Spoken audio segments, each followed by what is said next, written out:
بسم اللہ الرحمن الرحیم۔ رکوع نمبر 2 کا آغاز ہوتا ہے۔ اللہ تعالیٰ ارشاد فرماتے ہیں، یا ایہا الذین آمنو، اے لوگو جو ایمان لائے ہو، اذا لقیتم فیاتن۔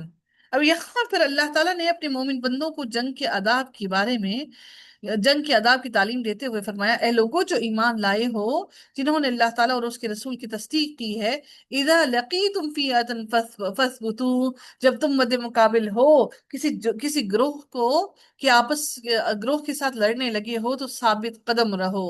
ابن اسحاق نے کہا کہ اس سے مراد ہے کہ جب تم اللہ تعالیٰ کے راستے میں قتال کرو، فثبتو تو ثابت قدم رہو، یعنی کہ دشمن کے ساتھ جنگ کرتے وقت ثابت قدمی کو اختیار کرو، ان سے لڑائی پر صبر کرو، نہ میدان جنگ سے بھاگو اور نہ ہی کنجوسی کرو۔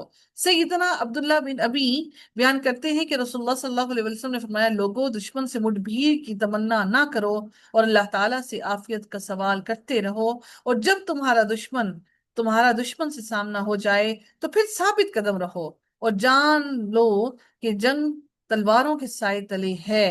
حدیث سے معلوم ہوا کہ سوال تو عافیت کا کریں، یعنی کہ سوال اللہ سے عافیت کا کریں، لیکن جب دشمن کے آمنے سامنے آ جائیں پھر وہاں پر کمزوری نہ دکھائیں، وہاں پر جم جائیں۔ وَاذْكُرُوا اللَّهَ كَثِيرًا، اور اللہ تعالیٰ کو کثرت سے یاد کریں، کثرت سے ذکر کریں، تحلیل کریں، لا الہ الا اللہ، تکبیر کریں، اللہ اکبر، تسبیح کریں، سبحان اللہ۔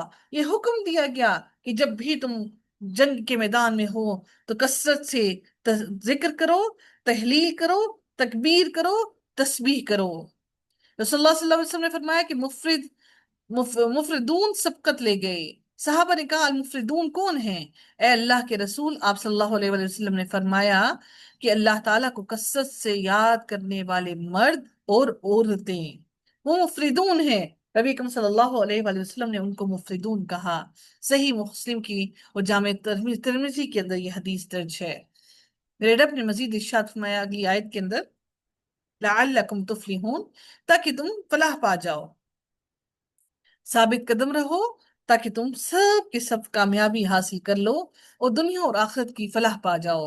میرے رب نے مزید ارشاد فرمایا، وَأَطِيعُوا اللَّهَ وَأَطِيعُوا الرَّسُولَ، اللہ تعالیٰ فرماتے ہیں کہ وَرَسُولَهُ، اور اللہ تعالیٰ اور اس کے رسول کی اطاعت کرو۔ اللہ تعالیٰ نے حکم دیا کہ میدان جنگ میں بھی اللہ تعالیٰ اور اس کے رسول کی اطاعت کا دامن نہ چھوڑیں اور آپس میں اختلاف بھی نہ کریں، کیونکہ آپس کا اختلاف شکست اور ذلت کا سبب بنتا ہے۔ اللہ اور اس کے رسول کی اطاعت کرو۔ اللہ نے ایمان والوں سے فرمایا کہ اے ایمان والو، اپنے رب اور اس کے رسول کی اطاعت کرو، جس کا وہ تمہیں حکم دے اور جس سے وہ تمہیں روکیں، اور ان کی کسی معاملے میں مخالفت نہ کرو۔ اللہ تعالیٰ اور اس کے رسول کی اطاعت کا مقصد یہ ہے کہ مومن میدان جنگ میں قدم رکھتے ہی سر جھکا دیں، تاکہ وہ وجوہات ختم ہو جائیں جن کی وجہ سے مسلمانوں میں جھگڑا پیدا ہوتا ہے، اپنے انا کو بھی درمیان سے نکال دیں، رسول کی حکم کی اطاعت کریں اور مکمل تنظیم کے ساتھ منظم ہو کر رسول کی اطاعت کریں۔ وَلَا تَنَازَعُوا، اور آپس میں جھگڑا نہ کرو، دشمن کے مقابلے میں آپس میں اختلاف کوئی نہ کرو۔ فَتَفْشَلُوا وَتَذْهَبَ رِيحُكُمْ، ورنہ تم بزدل ہو جاؤ گے اور تمہاری ہوا اکھڑ جائے گی، یعنی تمہارے قدم اکھڑ جائیں گے، تم بزدل ہو جاؤ گے، تمہارے ارادے کمزور پڑ جائیں گے، تمہاری قوت بکھر جائے گی، تمہارے آپس کے اختلافات سے دشمن کو فائدہ پہنچ جائے گا اور تمہارے پاؤں اکھڑ جائیں گے، تمہارے پاؤں مضبوطی سے نہیں جمیں گے۔ وَاصْبِرُوا إِنَّ اللَّهَ مَعَ الصَّابِرِينَ، پھر رب کائنات نے حکم دیا کہ اور صبر کرو، صبر کے دامن کو مضبوطی سے پکڑے رکھو، بے شک اللہ تعالیٰ صبر کرنے والوں کے ساتھ ہے۔ وَلَا تَكُونُوا كَالَّذِينَ خَرَجُوا مِن دِيَارِهِمْ، پھر رب کائنات اگلی آیت میں ارشاد فرماتے ہیں کہ اور ان لوگوں کی طرح نہ ہو جاؤ جو اپنے گھروں سے اکڑتے ہوئے اور لوگوں کو دکھاوا کرتے ہوئے نکلتے تھے، اور وہ اللہ تعالیٰ کی راہ سے لوگوں کو روکتے تھے۔